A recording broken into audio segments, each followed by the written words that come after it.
Welcome to our continuing series, Interviews with Aurovillians. And we're back with B again. This one is number 9. Okay. Already number 9. Welcome, B. Yeah, it's so enjoyable to do this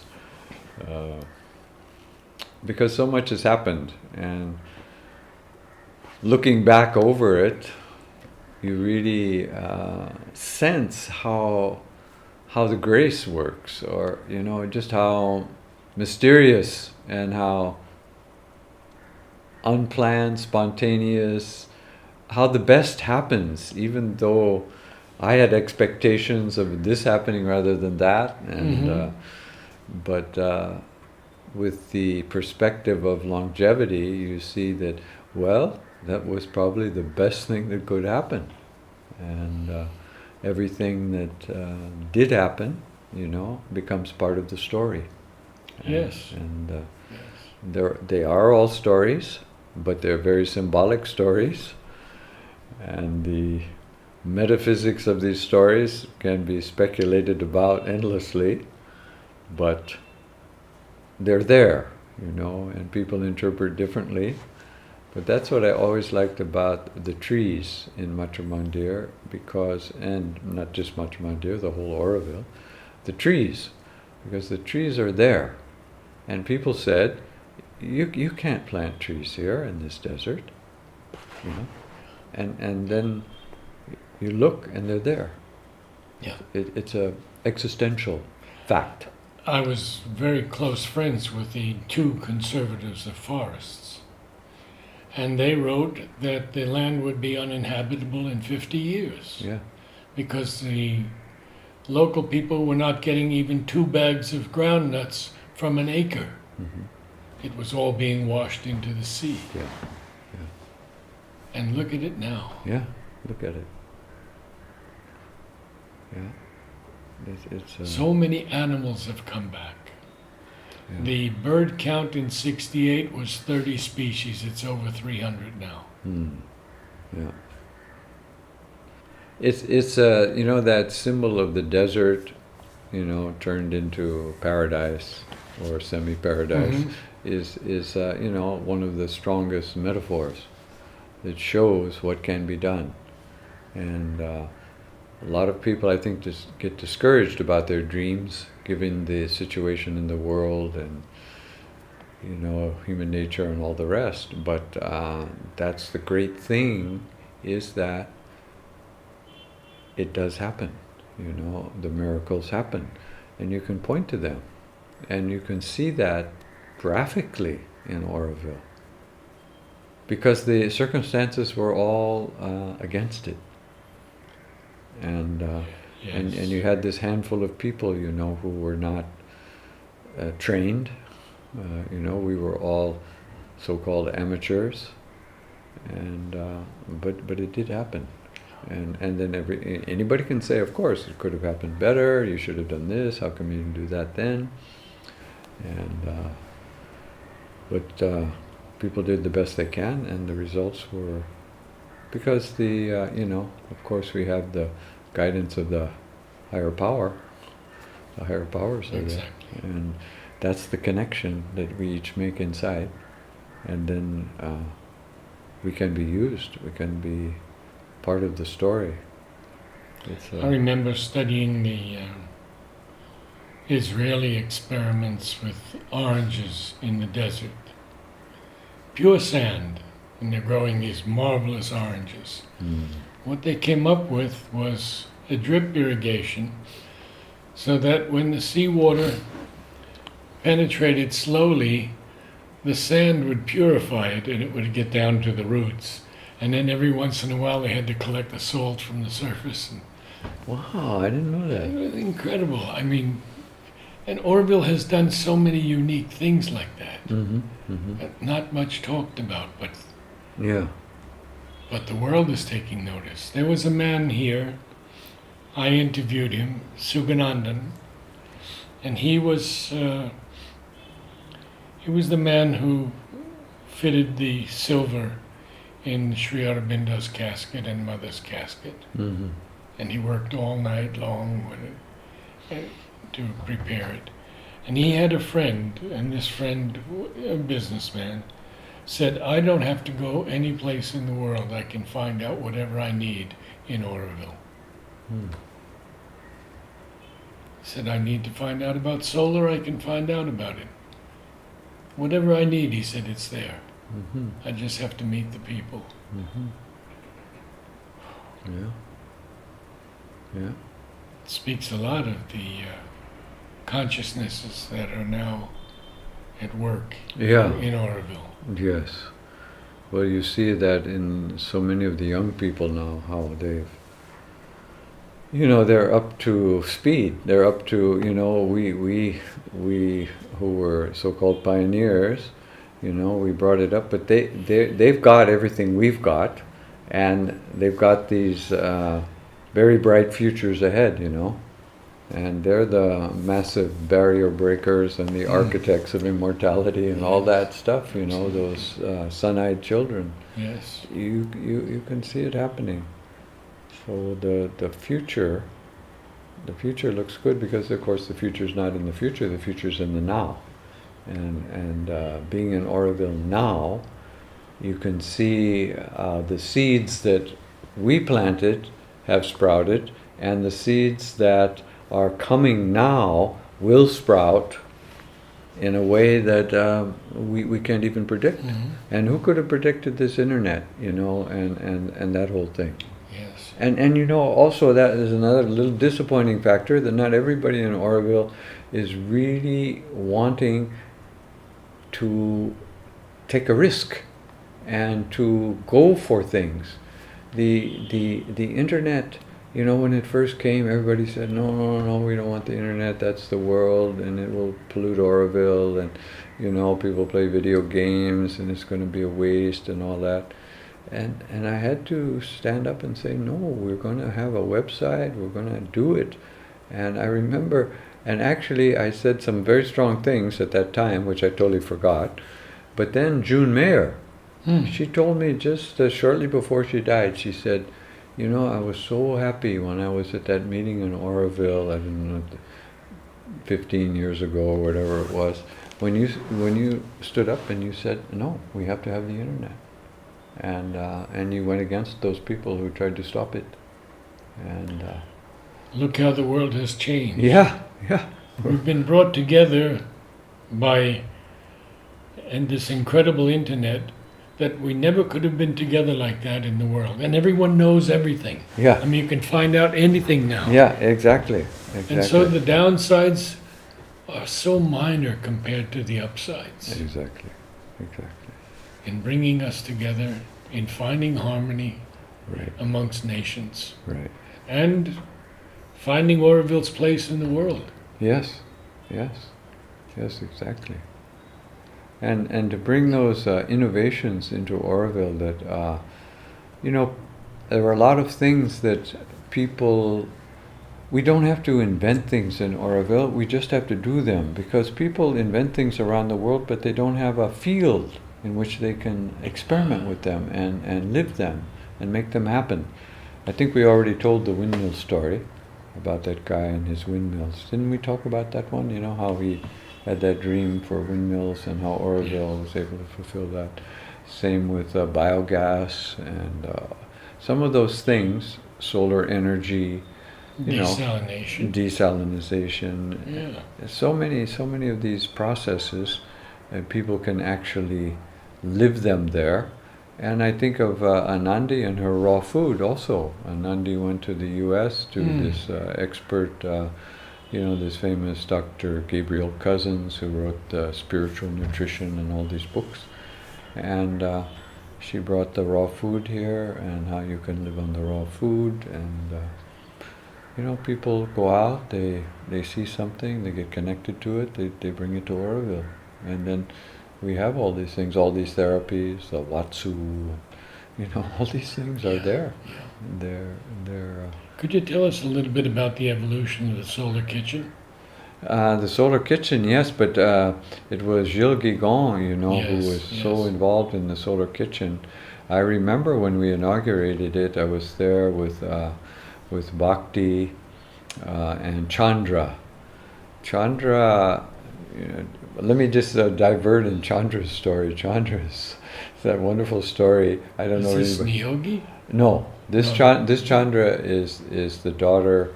She has an Italian mother, and I don't know who her father was. He was Indian, and Chandra was born in Auroville, and she went to the Auroville school, and she was there in future school. And then she decided to drop out. She wanted to do some music. So she started on this South Indian flute, and she went to this famous flute master. He's famous in India, I don't know his name, but he has this place in Andhra Pradesh, so he went there and she learned from him. Then he wanted her to take over the school and administrate the school and run the school for him. Because she was good and also she was so talented. So she did, she started that, she was running a school. Then she said, no, I have to go for higher education. I need more academic things, I want to do more. She came back to Auroville. At that time, I was at Future School, and she said to the teachers there, I want to get my, to take these O-level exams so I can go to Cambridge University and do further studies. So, the people looked at her and kind of rolled their eyes like, you got to be kidding, But in 4 months, she took 4 of those O-level exams. She prepared herself and took, in about 4 months, took all those exams, passed them really well, went to England, went to an interview in Cambridge University. She got some help from Vikas, he lives in England now. He was an architect in the early years of Auroville, to get to Cambridge. And she talked to the people there. She got a scholarship. She's I think she's in her 3rd or 4th year now in Cambridge University. She'll get a doctorate and all that. These kids, and Bhakti there, who is my godchild, Bhakti, she went to France and she took all these graphic design, art, music courses. Now she's back in Auroville doing wonderful work. So just when you mentioned the solar kitchen, I see this picture of us standing on this pile of red earth, putting in those first red blocks, and the whole solar kitchen, of course, is built out of compressed earth blocks. And that's another marvel. Oh, yes. Because Satprem, the other Satprem, Oro Satprem, who is the earth architect from France, he said, the mother said the city the earth needs. He said, Auroville has the earth the city needs. The earth, that red earth, is ideal for blocks, especially, it's already so hard, but if you add 5% cement to it, you've got a block that will last 1,000 years. Cement will crumble before this block will crumble. Really? You add 5, because you also put it under pressure. Yes. So he developed the ore ram, where it puts 40 tons or something on that earth and it has the cement in it at the same time. So all the clay and the cement molecules and everything, they really come together. So you got those wonderful blocks, and built the whole solar kitchen out of that. We built the whole visitor center out of that. The visitor center, this was when we were at CSR, built that whole visitor center because we wanted to show that renewable energy and multi-story earth buildings were possible, because nobody was building them anymore. And people despise mud huts, but there's a whole other side. And in Africa, you have these buildings that are 2,000 years old, earth buildings, still standing, they're in Yemen and those places. So Satprem, really an expert in that stuff. We were making those earth blocks. So the solar kitchen, and there is I think what's difficult when we talk, I can't remember what we already said, but did we talk about in solar kitchen the stained glass window? We did. Yeah, we did. That was there because that was brought by But Carl. we didn't talk about the solar aspect. The solar part. Oh yes, that was. That's an important. Yeah. Well, you see, we had that fortunate thing. We had 2 engineers in Auroville at that time when we wanted to do that. One was a solar engineer, and that's John Harper. And then Gilles Guigon was, I think he's a regular engineer, civil. And so what we did to do that, we made a special solar bowl in the center guest house with Tinnica. in the back there, Ah, and little mirrors.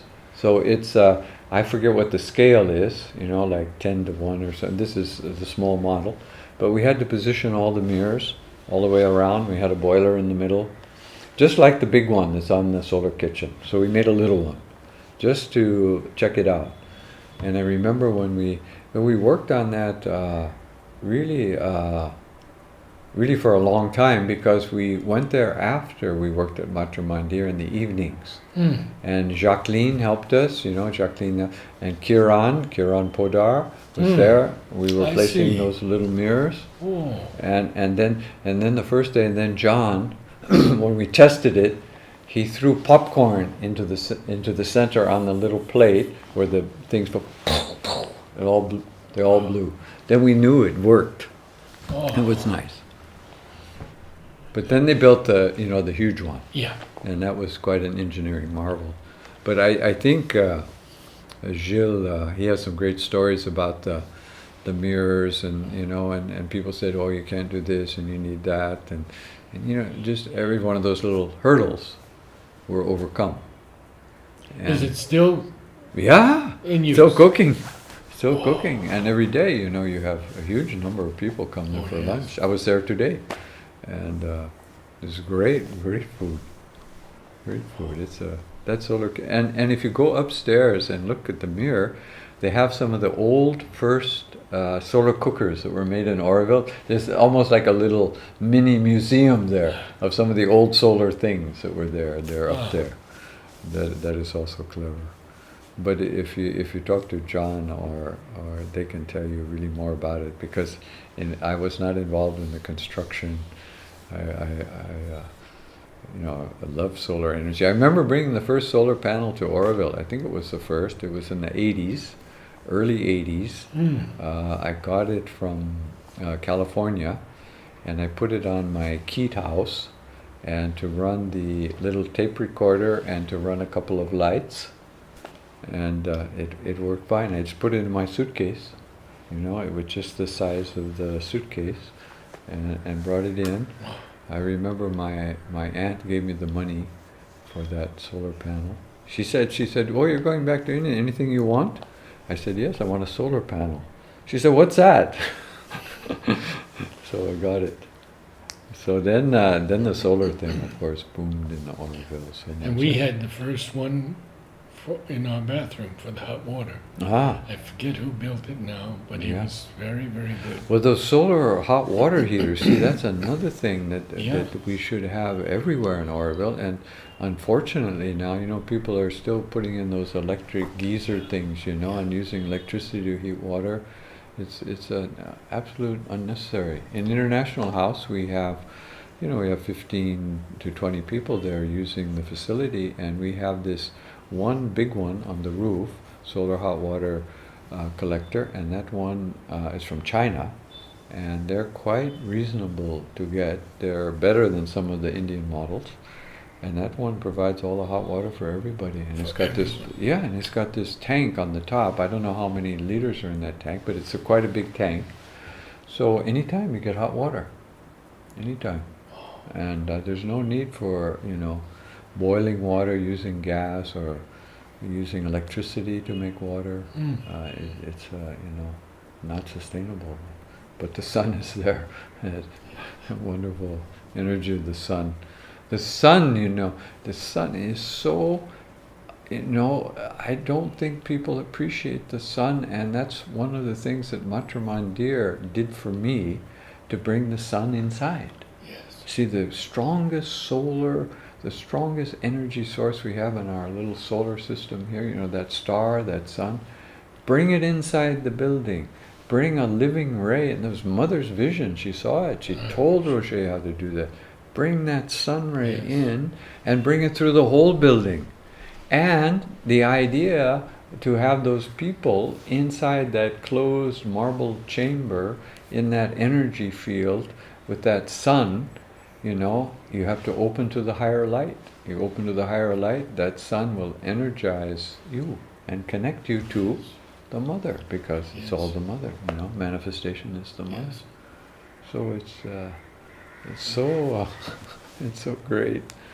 That's the renewable energy systems are just so obvious, and it's so painful that people are allowing the exploitation by corporations and governments to do nuclear energy, because nuclear energy is just a total disaster from every point of view. There's no saving benefit from nuclear energy. It's more costly than all of them, totally unsafe, dangerous. It's so sad. Mother spoke about it. Yeah. She said,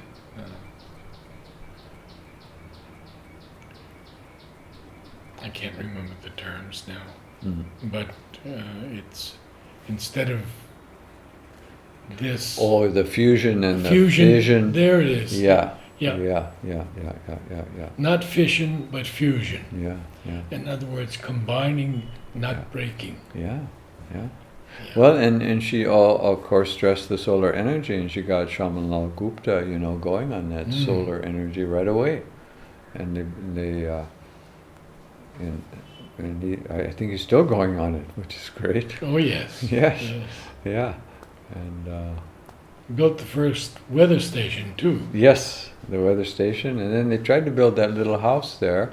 Now where Arjun and Dipti are, it was to be an energy house. But they called it Eco House, I think, in which they had the hand pump inside the house for the water, and they had I think they had a solar panel, and they had some insulating earth blocks. But I think it's been kind of modified into more standard housing now, but it's still there. And I think he was the architect for that, Shamlal Gupta. But he built a solar dryer for the Kodakrai Organic Food Processing Unit, and they put it on their roof, but it never worked. For some reason, they could never get it to work. And I have it in my house now. It became part of my house. Because it was up on the roof there for 30 years, never working. And Anandi there, who was running that unit, she said, I wish somebody would take that off the roof, And I said, I will. And I brought it home, and the granite steps that went up, and the blocks, I used it all in my house. So, my recycled house. We don't need to... Does it work?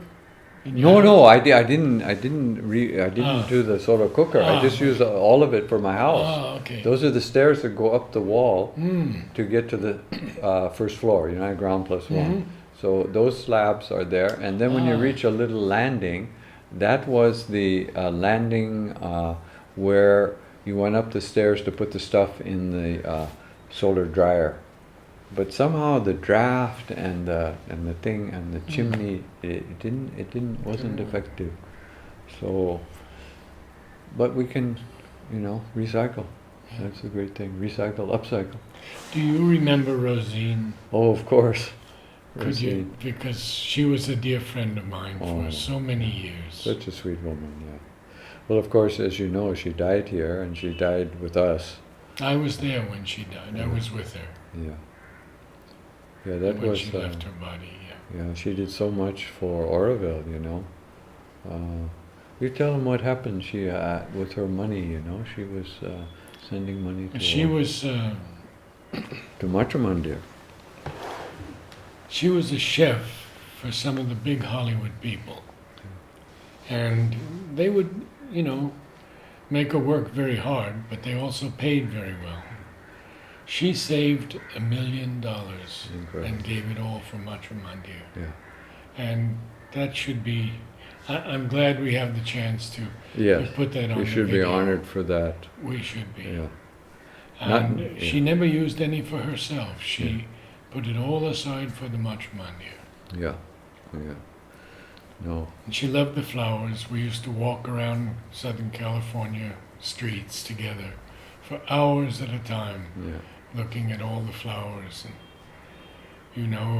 she wanted to die in Aurobindo. Yeah. She told me that. That's what I want. Yeah. And she got her wish. She got her wish. Yeah, we, the first what happened, I remember the stories, you know, she tried to get to Aurobindo and they refused her. And so then she was kind of brokenhearted. She was there in Lodi in the ashram, and you know, cooking those wonderful meals for those people there. They so appreciated her. She was so great for that. So then one day they had a conference there. It was one of the, I don't know, it was an Om meeting or something, and there were 2 or 3 Aurovillians there. And Bindu was one of them, Loretta was one of them. And she just put it out there, sort of her wish, you know, that what happened to, she said, you know, I want to go back to Aurobindo, and I tried, but it didn't work. And they said, oh, you can come to Aurobindo, you're a pioneer Aurovillian, we'll help you. And she said, oh, you know, I don't think it will work, you know, I tried once. And no, we'll help you. So they went back and they set some things in motion, and then they also asked me, and because I knew, I wrote a support letter, and so we tried to make it happen. And they were really reluctant. You know, the entry service has always been a tricky story. Yes, And even I tried to reform the entry service and failed. And so they're still struggling. But you know, they never really understood. You know, there's a little prejudice against old people and things like that, you know, but they don't understand that for somebody like Rosine, she's an Aurovillian in her heart, and that's her total identity. Yes. She's not a Belgian, and she lived in no, she's an Aurovillian, and she's totally dedicated. Those kind of people, they have to respect that. And so they said, no, she couldn't come. And so that was they the wouldn't second take, decision. Yeah, she couldn't come. But then they said, you have to come, if you want to come, you have to come as a tourist. But she said, I want to stay longer than 3 months, and I don't have money to go back and get another visa. And she went to Belgium, and she got a visa, and she told the man, they had some provision there for some kind of medical thing, because she had diabetes. And she said, I'm going there for treatment. Give me a 6 months visa that she could renew. And she got it. And so then she came. And then Loretta first took her right into her apartment there. And she stayed with Loretta, and then she stayed somewhere else. And then Anandi gave her a place above her restaurant there. There was a nice new little room up there. And but she kept getting, you know, this diabetes thing was really catching up with her. And she had several serious episodes. And then we took her to the hospital, and they couldn't do much. And then she came back, and then I remember just the day before she died, you know, we were talking with her, and she said, I'm ready, and I'm so happy to be in Aurobindo, and all of that. And it was a beautiful moment. Yeah. Yeah, very beautiful. Rosine, yeah, we don't forget her. Yeah. And then, you know, they wouldn't, I couldn't get the death certificate, because they said, well, no, she was just a tourist.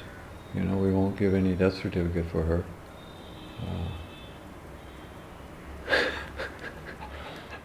So I wrote to the Belgian consulate there, and then they wanted all these different things, you know. So we just did the best we can, well, we could at that time.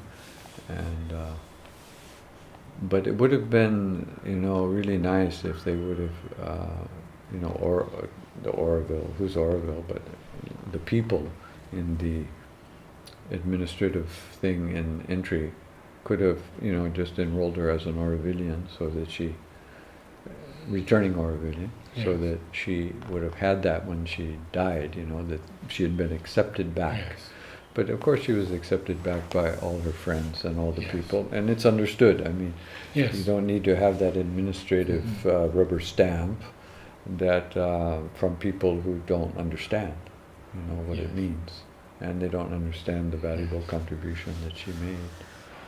So, but she did her work, and she did it very well.